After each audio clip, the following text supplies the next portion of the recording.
खबर यूपी के झांसी से है, जहां लगभग एक साल पहले सीपरी बाजार थाना क्षेत्र में दिन दहाड़े घर में हुई लाखों की चोरी की घटना का पुलिस अब तक खुलासा नहीं कर पाई है। पुलिस ने आरोपियों को भी गिरफ्तार करने में असफलता का सामना किया है। इसके ठीक विपरीत पुलिस ने इस मामले में पीड़ित को लगातार आश्वासन देने के बाद अब अंतिम रिपोर्ट दाखिल कर दी है। इस मामले को लेकर अब पीड़ित परिवार ने मुख्यमंत्री के जनता दरबार में जाने तथा न्यायालय की शरण लेने की बात कही है। आश्चर्य की बात यह है कि इस पूरी घटना का क्रम घर में लगे सीसीटीवी कैमरे में भी कैद हो गया। सारे बदमाश भी सीसीटीवी कैमरे में आ गए, लेकिन इसके बाद भी पुलिस उनका कोई भी सुराग लगाने में असफल साबित हुई। अब पीड़ित परिवार अधिकारियों के कार्यालयों के चक्कर लगाकर परेशान हो चुकने के बाद लखनऊ जाने की तैयारी में हैं। इस मामले को लेकर आज पत्रकारों को जानकारी देते हुए सीपरी बाजार थाना क्षेत्र के अंतर्गत अयोध्यापुरी कॉलोनी के ए ब्लॉक में रहने वाले रमेश चंद्र साहू ने बताया कि गत वर्ष 23 अगस्त को सुबह लगभग 11 बजे वह अपनी पत्नी के साथ उन्नाव बालाजी गए थे। घर में ताला लगा था। जब वह लौट कर आए तो घर के ताले टूटे पड़े थे तथा अंदर सामान बिखरा पड़ा था। अज्ञात बदमाशों ने उनके घर में घुसकर चोरी की घटना को अंजाम दिया था, जिसमें अज्ञात चोर उनके घर में रखे हुए 2.5 लाख रुपए नकद और लगभग 30 से 35 लाख के आभूषण चोरी कर ले गए थे। उन्होंने थाना सीपरी बाजार को पूरी घटना से अवगत कराया। इस पर पुलिस ने मुकदमा कायम कर लिया। उन्होंने अपने घर में लगे सीसीटीवी कैमरों की फुटेज भी पुलिस को उपलब्ध कराई थी, जिसमें 3 युवक मोटरसाइकिल पर सवार होकर जाते हुए दिखाई दे रहे हैं।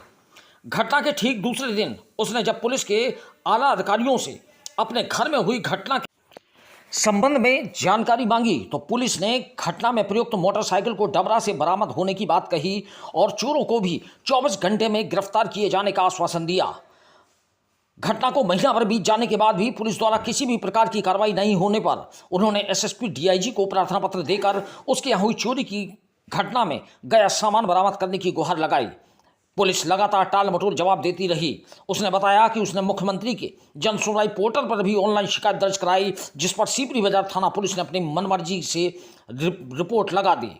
पीड़ित ने बताया कि जब अपन न्यायिक मजिस्ट्रेट ने उनके प्रकरण में सीपरी थाना पुलिस से कार्रवाई की जानकारी मांगी तो पुलिस की ओर से भेजे गए पत्र में चोरों को न पकड़ पाने के कारण उनके मुकदमे में फाइनल रिपोर्ट लगाए जाने का जवाब दिया गया। यह जानकारी मिलने से वह और उसका परिवार अब हतप्रभ है। पीड़ित ने बताया कि अगर जल्द ही उसके घर पर हुई चोरी का खुलासा और आरोपियों की गिरफ्तारी नहीं होती है और घर से चोरी गए रुपए तथा जेवर बरामद नहीं होते हैं तो वह परिवार सहित लखनऊ जाकर मुख्यमंत्री के जनता दरबार में कार्रवाई की गुहार लगाएंगे। इसके अलावा न्यायालय की शरण भी लेंगे। हमारे यहाँ 25/8/23 को चोरी हुई है। समय है करीब 10:30 से 11 बजे। ये ब्लॉक शिव दुर्गा नगर अयोध्यापुरी में दिन में सुबह मैं सवेरे मेरी मिसेज और मैं बालाजी मंदिर गए थे।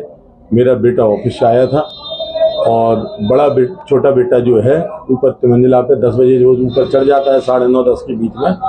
उसकी मीटिंग चलती है, कॉन्फ्रेंस मीटिंग चल रही थी। पेटीएम कंपनी में सीनियर इंजीनियर है वो, तो उसकी तीसरी मंजिल पे चलती है, तो वो ऑफिस के पूरे पर बंद कर लेता है हॉल के, तो वो बाहर की आवाज़ कोई नहीं आती है। नीचे हम लोग ताला डाल के हम लोग चले गए थे। जब बालाजी गए, बालाजी से हम लोग लौटे तो करीब 1:30-2 बजे लौटे हैं। तो हमने देखा कि गेट खुले हुए हैं और सारा सामान बिखरा हुआ पड़ा है। तो हमने कहा यार ये क्या है। हमने हाथ रुपये ऊपर फ़ोन लगाया उसे। हमने बेटा कहाँ हो? बोले ऊपर हैं पापा, हम मीटिंग कर रहे हैं। हमने बेटा तुरंत में नीचे आओ, ये तो सामान सबरा बिखरा पड़ा हुआ है, यहाँ चोरी हो गई है। जब वो नीचे आया तो फिर हमने हाल 112 नंबर डायल किया। 112 नंबर डायल पे हमने बताया तो वहाँ पे सीपरी थाना एसओ और हाल के साल सीओ सिटी साहब आए थे। तो आए तो उन्होंने देखा, सभी एसओजी टीम भी आ गई, तो सभी ने वहाँ की फुटेज वगैरह सब हम लोगों ने दी। उन लोगों ने खंगाली तो फुटेज वगैरह लेके वो लोग चले गए। और जो भी पुलिस विभाग के आला अधिकारी हैं वो लोग आए तो बोले आप पुलिस में प्रेस बात मत करना, ना प्रेस वालों को बताना। अगर आप बताएंगे तो ये आपकी चोरी खुल नहीं पाएगी, और नहीं तो ये हम लोग कर रहे हैं प्रयास, कहते हैं आप लोगों का 24 घंटे में इसका वो मिल जाएगा। जब 24 घंटे में नहीं हुआ तो हम लोगों ने FIR लेने गए। हमने थाने में कहा, बोले ऐसा है आपकी कुछ बरामदगी हो गई है, ये डबरा थाने से, डबरा बस स्टैंड से मोटरसाइकिल मिल गई है और चोरों के पीछे लगी है हमारी टीम। ये पुलिस ने आपको कब बताया? ये मुझे दूसरे दिन बताया, बोले गाड़ी बरामद हो गई है, मोटर स्टैंड से हुई है, वहाँ पे कहीं। कौन सी गाड़ी जो चोर लेके आए थे? सीसीटीवी फुटेज में थे वो? सीसीटीवी फुटेज में जो थी वही गाड़ी थी, जो राजस्थान की थी, गाड़ी राजस्थान का नंबर था। तो बाद में वो फिर हमें मालूम चला, फिर हमने कहा साहब कुछ हुआ? बोले नहीं कुछ नहीं हुआ। बोले यार मोटरसाइकिल भी निकली तो वो भी चोरी की है राजस्थान से। तो फिर इसी तरह हम गुमराह होते रहे। 2-4 दिन हुए, 2-4-5 दिन बाद फिर हमने एसएसपी साहब के यहाँ गए।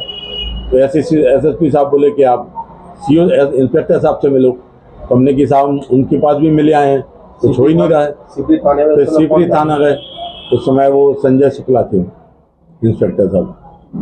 तो वहाँ पे भी गए तो बोले हमारी कार्रवाई चल रही है, हमारी पूरी एसओजी टीम, सब्जी टीम लगी हुई है। तो हमने कहा साहब फिर कैसे होगा? बोले जल्द से जल्द होगा, जल्द से जल्द होगा बस।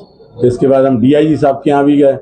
यहाँ जितने भी अधिकारी हैं सबके यहाँ हो जाए, सबके यहाँ घूम के परेशान हैं।